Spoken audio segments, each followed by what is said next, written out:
Okay. I've been working on this idea. First of all, I'm sick of testing nitro with all these wolves walking around. So, killed all the wolves, and that's not a good test because as a thrall, the wolves are your best friend. So, here's the idea. The idea is setting up basically um, a nitro trap that you're going to trigger with whoever is rushing nitro. So somebody's rushing nitro. You don't want to reveal yourself as the thrall. So you come to fight the wolves with them, but actually you've set up a nitro trap and you're trying to minimize the risk of exposing yourself, but you're probably going to have to suicide them. You're going to have to kill them, and best case scenario, they end up in jail and they're not sure who killed them. So we're using the bridge, the first bridge, as a marker, and the only reason I have that exposed, I think, is as a secondary measure. You're going to shoot arrows at it, you're going to throw rocks at it, but you really don't want to. There's another one right there. So it's just really just as a visual marker. This shadow, this bridge, anybody who's here fighting the wolves, you want them next to this nitro, you want them within this radius, or you want them within this radius, and then obviously the nitros are daisy chained together. You could also experiment if you have 2 minutes. It takes about, a minute and a half to do one nitro up to this location. You could set up 4 nitros. And depending on how you space the nitros together, you could daisy chain them together. This is just one solid, I think this is just maybe, I guess this is one slightly delayed blast, but we're about to see. I think another option would be to put the nitros at the base of this peak and at the base of this peak and use them as the visual marker, because a lot of the times when I'm fighting the wolves, what I do is you shoot an arrow at one and then I bait them out and I'm fighting them about here, or I'm possibly fighting them out here. But that's not how everybody does it, But I do think that you don't want to fight all the wolves at once. And if you can, you want to just bait 3 or 4 of them out at a time. So whoever's fighting the wolves, hopefully they're overwhelmed, especially since you're not helping them to the degree that you could. So any nitro that you have on this cliff or centralized to this location, consider the following.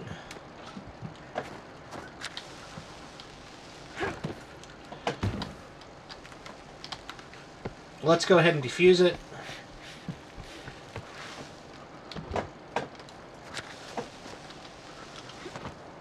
There we go.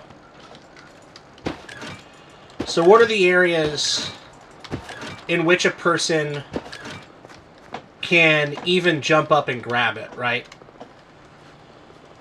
I mean, really, the fact that it's kind of disguised there and it's making that noise. The person's fighting the wolves.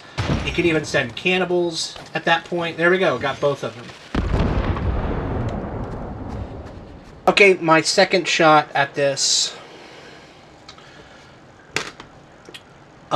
So obviously your biggest enemy with this strategy is a player with an ice pick. A player with an ice pick, I don't think is necessarily going to just come over here to find your nitro traps, but this is a nice option. This is what I call the second peak. So that's the first peak at the very edge of Wolf Alley. This is the second peak. That's the first bridge. That's the second bridge. So you can get whoop, didn't mean to do that. You can get a nitro trap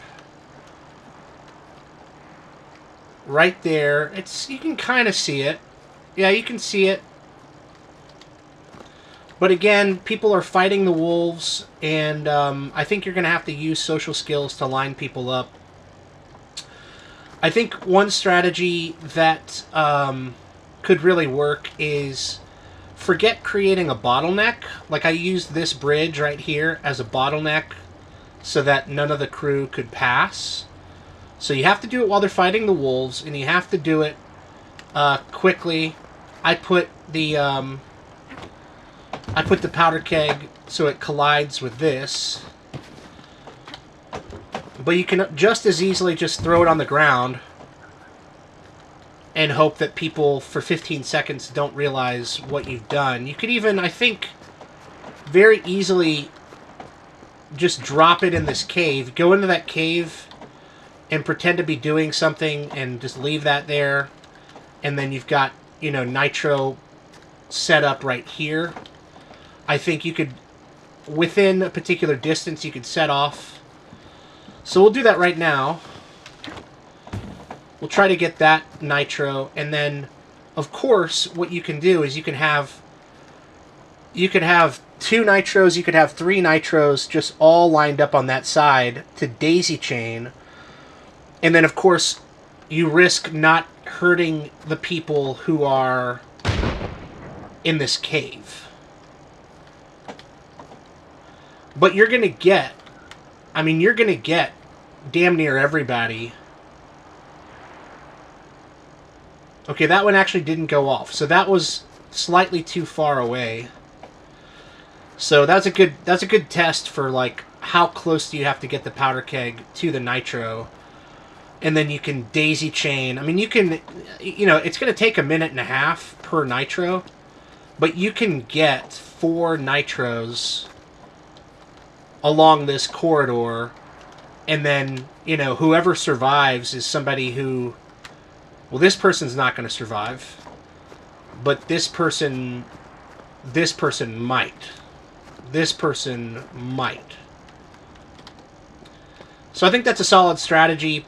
Powder keg or arrow to detonate an entire daisy chain. And what you're doing there, and it is tricky because while the wolves are alive, you risk having them come after you, and then that's a weaker line of defense. You know, the wolves are your best friend. But what you're doing is you're using thrall vision to watch if anybody is coming for the wolves. And up until the final day where the crew goes after the bear, that's your biggest threat, you know. So it is kind of a defensive strategy rather than an offensive strategy.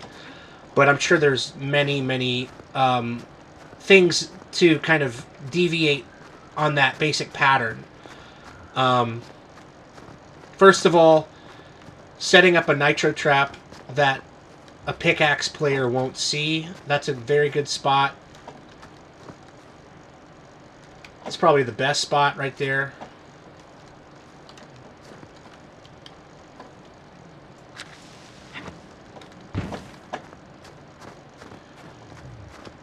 Another thing we'll talk about, I guess, is using the bridge itself as like a intimidation tactic. But I don't know. I think whenever I think about an intimidation tactic, it always backfires. I think this strategy of just getting as many people and bottlenecking them. See, that's okay. It did go off. Okay, that concerned me there for a second. That it was just gonna start smoking. Okay, well, if I had more time, I would keep playing with this and running nitros back here. Just keep in mind that, you know, most players are programmed to think they have to fight the bear, which is not true. Inexperienced players will run solo to come kill the wolves. And so if you have like 6 minutes, you can line up 3 nitros along this corridor, and then you can be down there with them to quote-unquote fight the wolves as they come for nitro, which I think is a very strong move. Okay, Day of Blizzard. So, daisy chain idea. I've got the nitro over there. I think the cave is beneath me. So the idea here is we want to create a bottleneck This is the widest bottleneck in dealing with the wolves.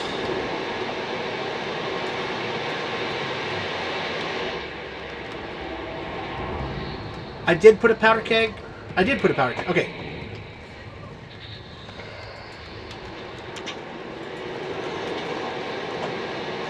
So, where the heck are you going to put the powder keg? Well, the best place to put the powder keg is in the cave and hope that nobody realizes it. But is this nitro going to go off? There's that nitro. It'll go off.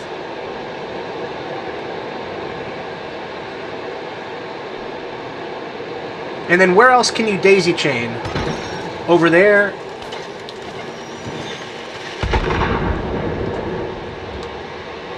Ah. Well, we didn't daisy chain. Okay. I think that's solid though. Like trigger it in the cave, and then daisy chain on this side. Something tells me that. Well, you can daisy chain above the cave to here, to there. But at that point, it gets tricky because you're triggering the wolves for sure. You're gonna have to use a couple of your spirit walks, but you can get you can get 2 nitros. You can get something going, something really nice too, and it's only gonna take you like 4 minutes, 6 minutes at the worst. All right, hope that helps.